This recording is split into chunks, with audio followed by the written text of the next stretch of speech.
everybody, Fred the Pirate here, and I'm here to do actually a pretty special review. So I'm here to review Batman Beyond 2.0.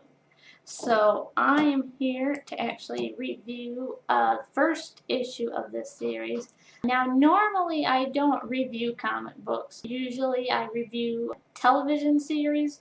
But I've been kind of meaning to get into comic books for a while now since they seem pretty cool. And I've been reading at least a couple #1 issues of several comics. I've been trying to get into DC Comics because I really like a lot of the DC superheroes. And obviously they had the New 52, which I thought, since, I'm a comic book noob, that would be really cool to get started in.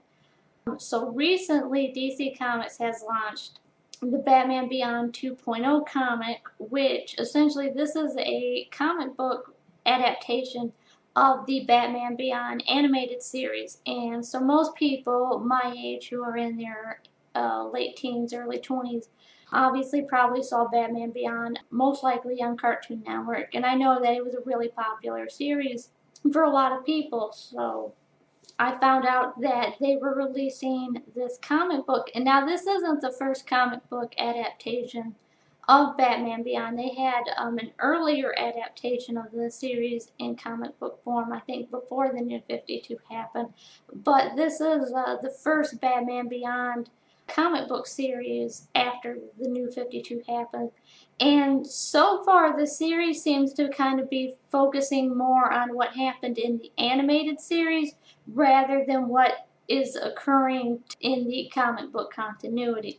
So if you're somebody where you're not necessarily familiar with comic books, but where you really liked Batman Beyond and you'd really like to have more stories involving Batman Beyond, this comic comes out, and so this kind of picks up where the animated universe left off. And so essentially what happens is we're following Terry McGinnis as he's in college. So he's just started college, and so he's trying to figure out a way to juggle between being Batman and just being a regular kid who's, going to college.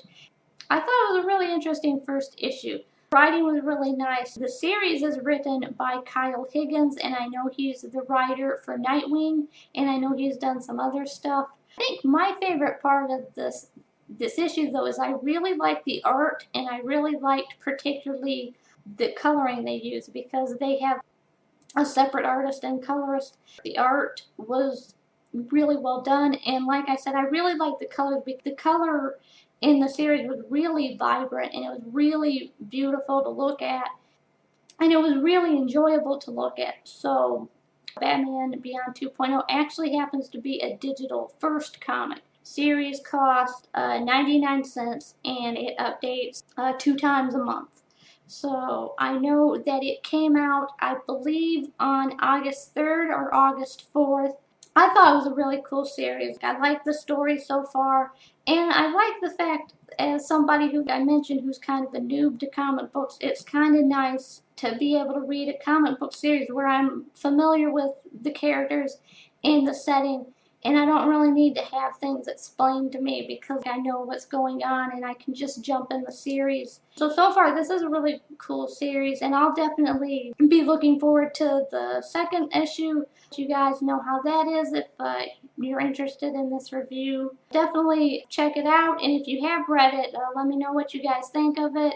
Or if there's any other comic books that you think are really cool and you'd like to kind of get my opinions on, or there's any series you'd like to recommend, I'd definitely be interested in hearing those. So as always, just make sure to comment, rate, and subscribe, and I'll see you guys again next time.